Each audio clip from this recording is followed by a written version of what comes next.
A esta hora hablamos sobre economía. Tenemos en línea telefónica a Víctor Álvarez, con quien seguramente también podemos abordar este tema de la situación en Tumeremo, porque Víctor Álvarez fue ministro de Industrias Básicas. ¿Cómo estás, Víctor? Siempre bienvenido.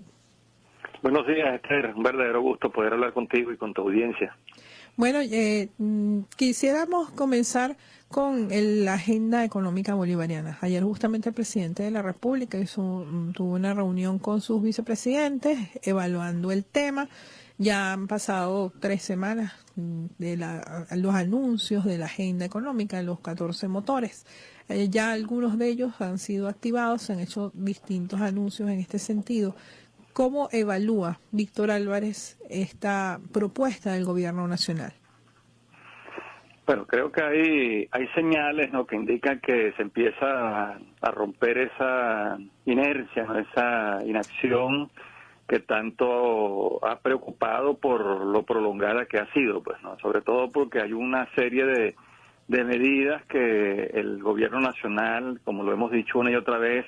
tiene al alcance de la mano, ¿no?, para poder enderezar el rumbo de la economía, para poder corregir las distorsiones, ¿no?, que afectan la buena marcha del aparato productivo y terminar de resolver en definitiva los graves problemas de desabastecimiento, ¿no?, de escasez, de acaparamiento, todos estos trastornos de especulación o de inflación que azotan a la población, que es lo que más nos importa a todos, ¿no?, porque son justamente los factores que agravan el descontento social y le van minando la base de apoyo social de la revolución bolivariana, porque la gente termina, bueno, desilusionada y descontenta, ¿no?, al ver que no se toman las medidas y que al contrario se mantienen una serie de distorsiones que incentivan toda clase de prácticas perversas, por el contrabando de especulación, el acaparamiento, el contrabando y la especulación, pues el acaparamiento son delitos, ¿no?, que terminan siendo incentivados, ¿no?, por las propias desviaciones y errores de la política económica, ¿no? En ese sentido creo, bueno, que las medidas que se anunciaron el 17 de febrero, si bien son necesarias y van en la dirección correcta, todavía resultan insuficientes, ¿no?, y pudieran incluso ser hasta inocuas, ¿no?, para poder erradicar los problemas, porque por ejemplo el precio de la gasolina, que se mantiene en 1 bolívar la de 91 octanos y en 6 bolívares la de 95, sigue siendo un enorme incentivo al contrabando de extracción. O sea, eso no va a erradicar que las mafias que están allí articuladas desde hace décadas se sigan lucrando y siguen haciendo negocios millardarios con la gasolina barata de Venezuela, ¿no?, que sigue siendo un negocio mucho más lucrativo que el narcotráfico, ¿no? De hecho, 1 bolívar ni siquiera alcanza para cubrir los costos de producción, ni siquiera alcanza para cubrir el costo del petróleo que se utiliza para ser refinado. Y en el caso del tipo de cambio, ¿no?, que fue otra de las medidas que se anunció, haber dejado el llamado dólar protegido en solo 10 bolívares por dólar sigue siendo un enorme incentivo para los especuladores cambiarios, no para los corruptos, no, porque la diferencia entre el dólar barato que le compran al Estado y el precio al que luego lo venden en el mercado paralelo llega a ser hasta de 100 veces o más, ¿no? Y ante ese incentivo perverso, bueno, seguirán multiplicándose los que tienen ya maestrías y doctorados, ¿no?, en la captura del dólar barato para luego venderlo caro, ¿no? Y mientras no se corrijan las causas estructurales de la inflación, que tienen que ver con la postración de un aparato productivo que no genera la cantidad de bienes suficientes para satisfacer las necesidades del venezolano, bueno, los aumentos de sueldo se van a seguir volviendo sal y agua, ¿no?, porque el aumento de sueldo que acaba de ser aprobado, que es un 20% del salario mínimo, cuando lo comparas frente a la inflación en alimentos, que ya el Banco Central de Venezuela reconoció que en el 2015 fue de 305%, te das cuenta que se vuelve sal y agua y no compensa el enorme deterioro. De modo creo que todavía queda mucho por hacer y lo importante es que hay un conjunto de medidas que el gobierno pudiera implementar ya en el acto y tener resultados inmediatos, ¿no? Creo que todavía hay mucho que hacer, Esther. Bueno, definitivamente. Quisiera que abordar un poco con más detalle, Víctor, el tema cambiario, porque si bien se anunció que el dólar protegido, por llamarlo de alguna manera, se queda en 10 bolívares, pues no se ha anunciado la banda de flotación ni los mecanismos, hay una especie de parálisis respecto al tema. Y a eso se le suman señalamientos de algunos actores económicos. La gente de Conindustrias decía el fin de semana, su presidente, que igual no importa la tasa de cambio a la que se ponga si no hay divisas disponibles. Sí. Por eso es que el debate, ¿no?, que es una de las cosas que hemos venido planteando en distintos foros desde hace ya como 5 años, ¿no? El tema no es tanto la asignación de dólares protegidos o preferenciales, ¿no? El problema no es tanto el que se convoquen subastas en CIMADI o que se asignen dólares a través de Sencoex. El gran tema, la gran decisión que hay que tomar en materia cambiaria es la unificación de este régimen de cambios múltiples, ¿no? Porque mientras se mantengan distintos precios de la divisa, uno muy barato, otro intermedio y otro muy caro, siempre van a existir los incentivos perversos para la sobrefacturación de importaciones, para la subfacturación de exportaciones, para los raspacupos, para las empresas de maletín, para los que defraudan la nación. Si se fijara, un solo tipo de cambio y el precio de ese único dólar se fijara a un nivel que exprese la verdadera productividad de la agricultura y de la industria, y por esa vía se estimule la sustitución de importaciones y además se le dé un respaldo cambiario a los exportadores venezolanos, por esa vía podrían activarse entonces las nuevas fuentes de divisas que ya el petróleo no provee, que ya el petróleo no da, ¿no? Porque los mejores escenarios en el mercado petrolero internacional dicen, bueno, que en el mejor de los casos, este año 2016, el petróleo podrá acercarse y estabilizarse en torno a los $40 el barril, que fue el precio que se estimó para calcular el presupuesto del año 2016, que fue aprobado a finales del año por la Asamblea Nacional. Por lo pronto, el petróleo venezolano se sigue vendiendo por debajo de ese precio. El petróleo venezolano se está vendiendo en torno a 24 o 25 dólares el barril. ¿Qué es lo que pasa? Que PDVSA, que es la que genera el 95% de ese ingreso en divisas, sigue estando obligada a vender el 80% o más de ese ingreso en divisas a solo 10 bolívares cada dólar. Es decir, por cada barril de petróleo que PDVSA vende en 25 dólares, cuando multiplicas esos 25 dólares por 10 bolívares, PDVSA obtiene solo 250 bolívares. Y con 250 bolívares por barril, PDVSA entonces no puede pagar una nómina de más de 140.000 trabajadores, no puede mantener al día las deudas que tiene con proveedores y contratistas, y por eso muchas pequeñas y medianas empresas tienen 1 año y 1 año y medio y hasta 2 esperando por el cobro de una factura. No hay recursos para transferirle a las misiones sociales. Entonces PDVSA debería estar autorizada a vender la mayoría de su ingreso de divisas a una tasa mucho más realista, que le permitan levantar suficientes bolívares para cumplir con todos sus compromisos y no tener que obligar al Banco Central de Venezuela a hacer estas descomunales emisiones de dinero sin respaldo, que es lo que atiza y recrudece la inflación. Entonces, en materia cambiaria, también los sectores productivos, incluso los que están pendientes, ¿no?, los viajeros que están pendientes para ver en cuánto va a caer el dólar este viajero, bueno, todo el país tiene que entender que ya la situación ha cambiado brutalmente, que el país ya no está indigestado con ese torrente de divisas que en el pasado recibió cuando el precio del petróleo estaba en 125 dólares el barril, que ahora se está vendiendo apenas a un 20% de ese precio, que el ingreso en divisas del país se ha prácticamente derrumbado, y lo que toca entonces es tomar una decisión mucho más sabia, mucho más inteligente, para que se activen otras fuentes de divisas distintas a las del petróleo. Esa es la decisión que está pendiente. Ahora, pero esas son decisiones que no son inmediatas. O sea, pueden tomarse las decisiones, pero sus efectos, mejor dicho, no son inmediatos. No, Esther, todo lo contrario. O sea, esa es una decisión que puede tomarse en este mismo momento y los efectos serían inmediatos. O sea, es precisamente la bondad, la ventaja que tiene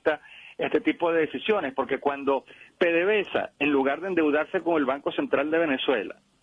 si PDVSA cada $1.000.000, en lugar de rematarlo a 10 bolívares, lo vendiera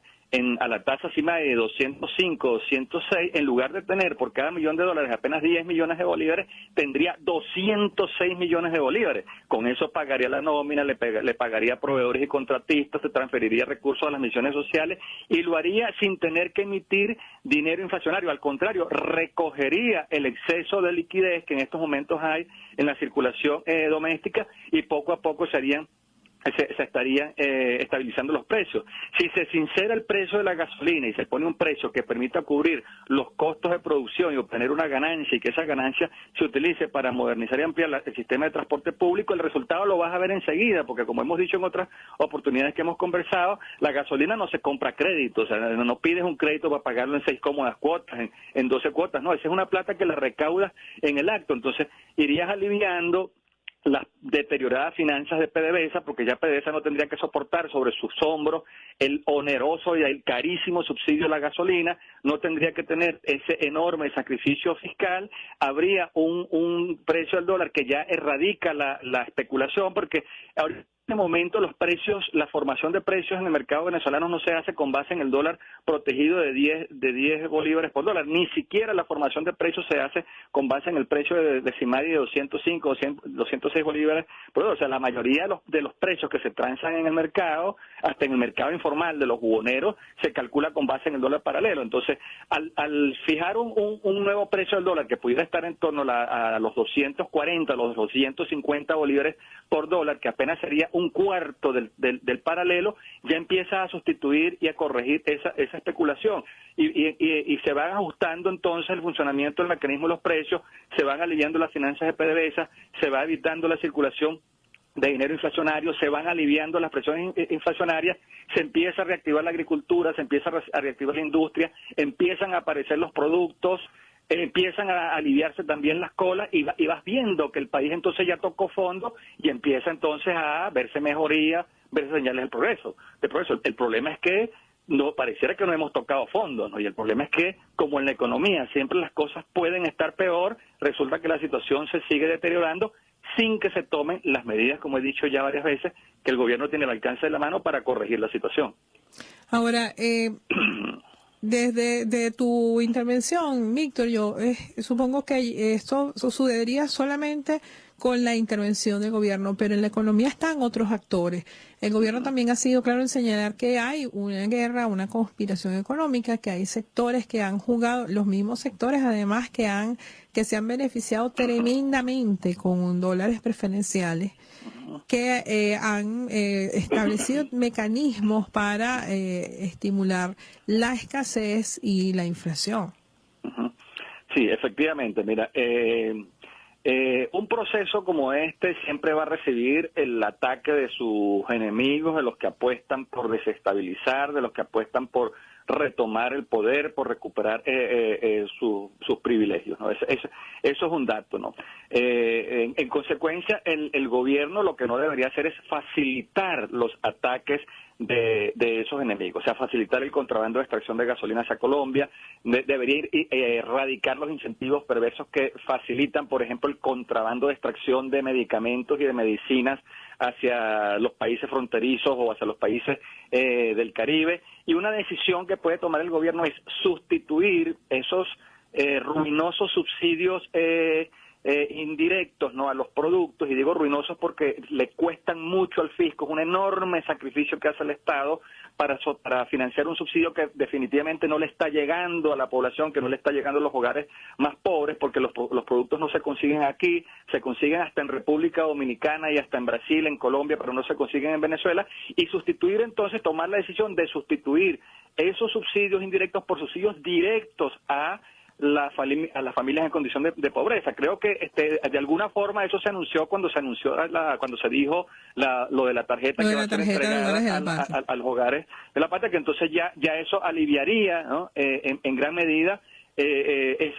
corregiría en gran medida esa deformación. Lo importante es que se termine de ejecutar, porque tampoco los subsidios al productor han funcionado. O sea, al productor agrícola se le dice: vende el precio de tu producto, de tu grano o de tus hortalizas o de tu siembra a un precio más bajo, que el Estado te va a cubrir el resto, pero entonces resulta que ese productor lo hace y entonces espera un año, espera 18 meses porque le paguen el subsidio y no se lo pagan. Entonces resulta que con lo que realmente recibe ni siquiera puede reponer los costos de los fertilizantes, de los plaguicidas, de los fungicidas que tiene que utilizar de las materias primas, y por eso se tranca entonces la producción. Hay otra serie de medidas que el gobierno pudiera tomar. O sea, de alguna manera se ha ido reconociendo también cuando ya se planteó que es inviable para una economía obligarla a vender a un precio que está por debajo del costo de producción, y eso pasa entonces, bueno, por revisar la manera como se ha ido ejecutando la ley orgánica de precios justos, ¿verdad?, para adecuarla a una economía que por lo menos necesita recuperar los costos, porque hasta las propias empresas del Estado están siendo afectadas, porque lo que recogen por facturación ni siquiera les alcanza ya para reponer sus costos, ni siquiera para pagar la nómina, y pues hasta hace poco estuvieron manteniéndose porque el gobierno les aprobaba créditos adicionales para poder pagar los beneficios laborales y las nóminas. Entonces hay un conjunto de distorsiones, ¿no?, que por no ser corregidas a tiempo se han ido acumulando, han creado todo este problema, y una de las expectativas que ha habido, bueno, es que con la renovación de parte del gabinete económico, donde entraron figuras como Miguel Pérez Abad, que es conocedor de la dinámica productiva, como Wilmar Castro Soteldo, que viene de ser gobernador del estado portuguesa, que es el granero de Venezuela, y ha tenido una permanente interacción con los productores del campo venezolano, con el mismo Jesús Farías, que tiene una comprensión de lo que es la importancia de promover nuevas fuentes de inversión para el país y de diversificar las fuentes de divisas no petroleras. Bueno, la gran expectativa que tenemos ahora es que ese equipo realmente pueda proponer un conjunto de medidas bien articuladas, bien coherentes, que en lugar de contradecirse entre sí, más bien se complementen y se refuercen para que se puedan superar estos problemas. Nos preocupa que, bueno, ya tienen más de 2 meses en el cargo, y las medidas que hasta ahora se han anunciado, desde mi perspectiva, resultan, como te dije antes, insuficientes e inocuas, porque yo hago el análisis a partir del padecer que tiene todos los días un ciudadano en a pie, que tiene que hacer las colas, que cada vez las colas son peores, que cada vez los productos son más escasos, que cada vez los precios son más caros. Bueno, y ese desgaste tiene un límite, pues ese desgaste tiene un límite. Hay una situación que creo que nos preocupa a todos muchísimo, que es el creciente clima de conflictividad que se está dando en el interior del país, bueno, y en la zona metropolitana también, ¿no?, con tomas de calles, de avenidas, interrupción de vías, con actos de violencia que se dan frente a los supermercados bicentenarios, a la red Mercal, la red privada, o sea, las colas que vemos todos los días. O sea, son señales de que la situación está todavía muy, muy, muy deteriorada, que se agrava, y por eso te decía, o sea, lo importante es que se puedan tomar este conjunto de medidas cuyos resultados son en el acto, son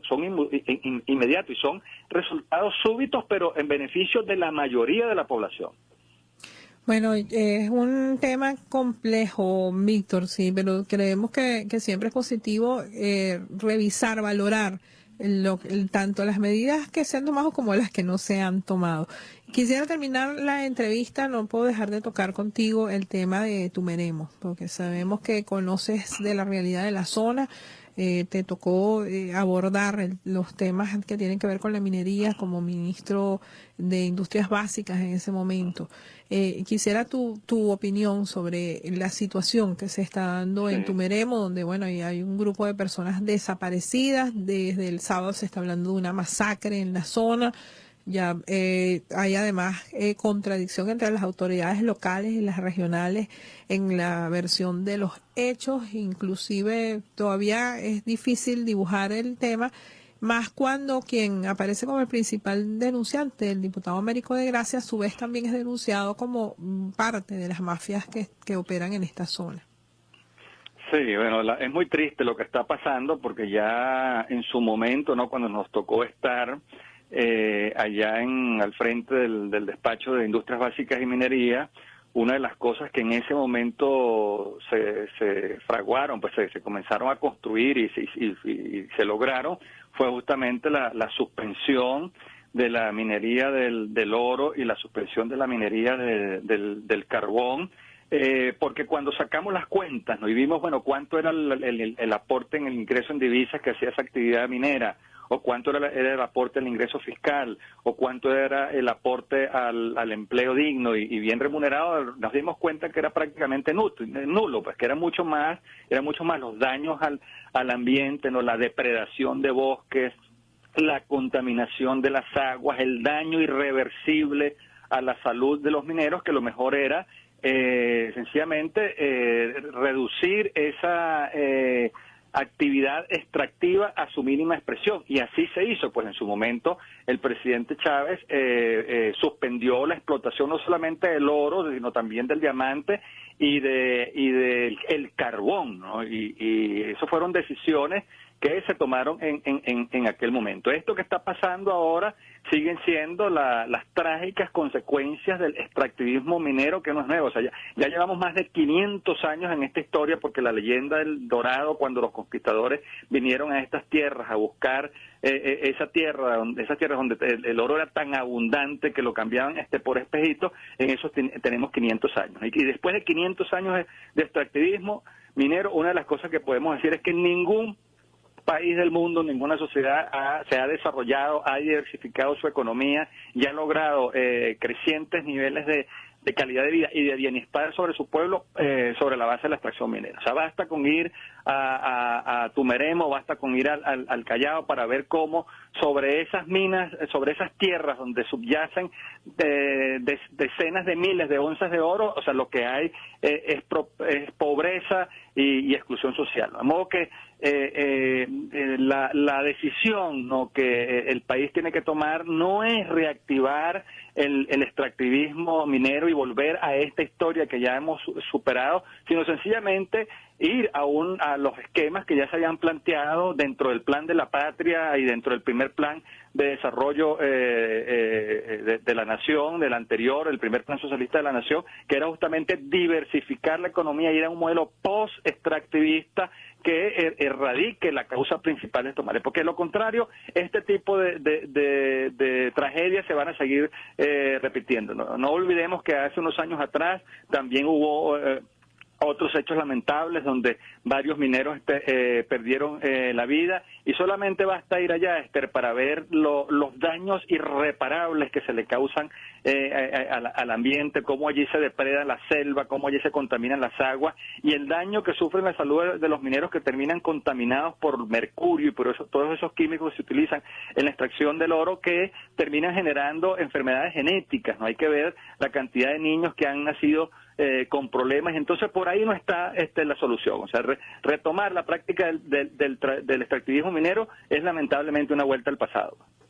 Bueno, Víctor, siempre es un gusto conversar contigo. Sabes que siempre estás bienvenido a este espacio. Siempre a la orden, Esther. Feliz día. Era Víctor Álvarez, economista, con quien hicimos un balance inicialmente de la agenda económica bolivariana y también de este tema que se ha convertido en uno de los focos.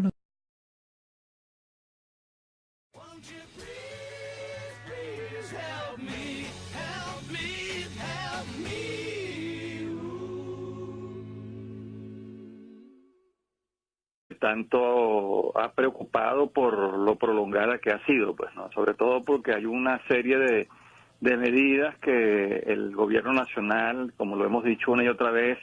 tiene al alcance de la mano, ¿no?, para poder enderezar el rumbo de la economía, para poder corregir las distorsiones, ¿no?, que afectan la buena marcha del aparato productivo y terminar de resolver en definitiva los graves problemas de desabastecimiento, no, de escasez, de acaparamiento, todos estos trastornos de especulación. Pues el acaparamiento son delitos, ¿no?, que terminan siendo incentivados, ¿no?, por las propias desviaciones y errores de la política económica, ¿no? En ese sentido creo, bueno, que las medidas que se anunciaron el 17 de febrero, si bien son necesarias y van en la dirección correcta, todavía resultan insuficientes, ¿no?, y pudieran incluso ser hasta inocuas, ¿no?, para poder erradicar los problemas. Porque, por ejemplo, el precio de la gasolina, que se mantiene en un bolívar de 91 octanos, y y en 6 bolívares la de 95, sigue siendo un enorme incentivo al Económica bolivariana. Ayer justamente el presidente de la República tuvo una reunión con sus vicepresidentes evaluando el tema. Ya han pasado 3 semanas de los anuncios de la agenda económica, los 14 motores. Ya algunos de ellos han sido activados, se han hecho distintos anuncios en este sentido. ¿Cómo evalúa Víctor Álvarez esta propuesta del gobierno nacional? Bueno, creo que hay señales, ¿no?, que indican que se empieza a romper esa inercia, ¿no?, esa inacción que